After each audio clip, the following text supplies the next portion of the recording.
of 7 arbitration-eligible players to contracts. A very successful day, just getting that stuff out of the way. The only person that we could not come to terms with was Shane Green. He came in at $6.75 million. The team came in at $6.25 million, $500,000, really. But it could mean the difference between signing player A or player B. We have no clue. I.e. Dallas Keuchel last year, $1 million was the difference between him signing in Atlanta versus New York Yankees. And could that have changed the fortunes of both our clubs? Who knows? But as menial as it seems, it's the nature of the business. It is what it is. They will figure that out in February. I'm sure it won't take too long. You need some money to get that done. I would have handed it to them, but we did sign Grant Dayton, Luke Jackson, Dansby Swanson, Adam Duvall, Mike Fultonevich, and Johan Camargo to contracts. And I think all of them will be key pieces to 2020. But I did want to say I don't get all of the Luke Jackson slander and why he's not worth $1.825 million. Just for reference here, the Kansas City Royals signed Trevor Rosenthal, who's a respectable reliever in his own right and had some great history with the Cardinals and some other people. But last year when he pitched with the Nationals, he could not find the zip code to throw strikes and whatnot. And Luke Jackson saved our butt so many times, especially in the early days when we didn't have a person we could rely on out of the bullpen. He came in, got some clutch saves. I feel like, I don't know how many saves he had last year off the top of my head, but at least 10 or 15 of those were in the early days. He was the only effective reliever we had, and a guy that hadn't done that in his career before. It was kind of just putting him in a bad situation, and yet he still came through a lot. Yes, did he make me sweat? Yes, did he give me gray hair? Yeah, and he got the greatest nickname of all time, the Adventures of Luke Jackson. But all of the slander is unwarranted. He has a 95 to 98 mile-an-hour fastball, a nasty slider, and if he just doesn't get slider happy, he will be effective, and that's the only time he really annoys me, is when he gets too slider happy.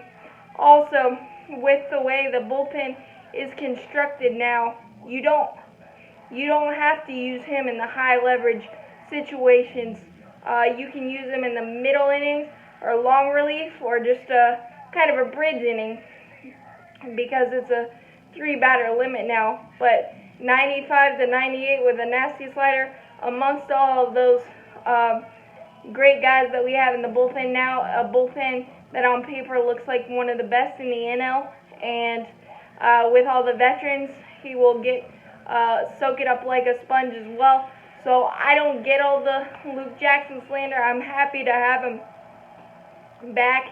Adam Duvall is going to be a great asset. We signed him at $3.25 million, and having him and Nick Markakis as a strict platoon, I hope we stick to that, because they are valuable, but I think they will be better for the club if we stick to the platoon.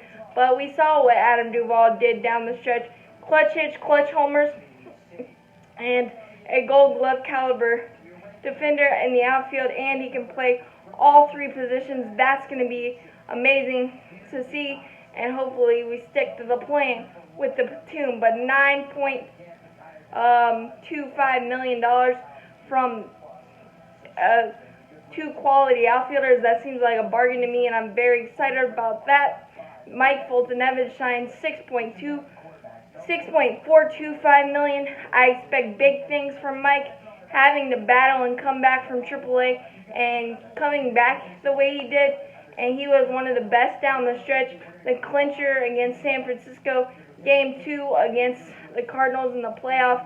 Those are some things he can really build on. I loved his mound presence at the end of the year as well. He wasn't as frustrated with himself, and he's maturing and growing. And that the addition of that two-seamer with the help of Brian McCann can only get better with the addition of Cole Hamels, the veteran, that he can learn from, that he can watch, and that he can just build on the good things of 2019. I know it wasn't the ending we all wanted, but that happens. You grow from it, and I'm expecting 17 wins from Mike Foltynewicz. From Dansby Swanson, we signed him to a $3.15 million contract. He, I believe, will take a huge step forward as well. He had his coming out party in the postseason with that clutch, huge hit, and he's one of 5 people, along with Adam Duvall, the only people that could hit during that series. So if he can avoid the injury bug, I believe that he's going to have his best season of his career as well. 25 homers and 80 RBIs is my prediction. You can come on here later and tell me how wrong or right I was. Let's see. Johan Camargo, $1.7 million deal. He's going to be a key cog, either as somewhat of a starter maybe, if third base doesn't get figured out soon. Josh, please sign a contract soon. You're killing me, dude. But we've seen him take the full-time third base job by the Horns in 2018, did that very effectively, and after coming back from Gwinnett and ironing out mechanics in his swing and adjusting to that utility role, he was very effective switch hitter and a great piece off the bench as a flexible piece defensively and at the plate. So he will be a key cog no matter what role he fills. He's a very valuable piece. Grant Dayton, 1 year, $655,000. He is the most intriguing piece out of all of these players to me, because our bullpen has become such a strength. I don't know if there's a spot for him, especially with the 3-batter limit this year. He's more effective as a lefty specialist, but that's not allowed anymore. You have to face at least 3 batters. Not saying that Grant Dayton can't effectively get righties and lefties out. He's just more proficient with the lefties.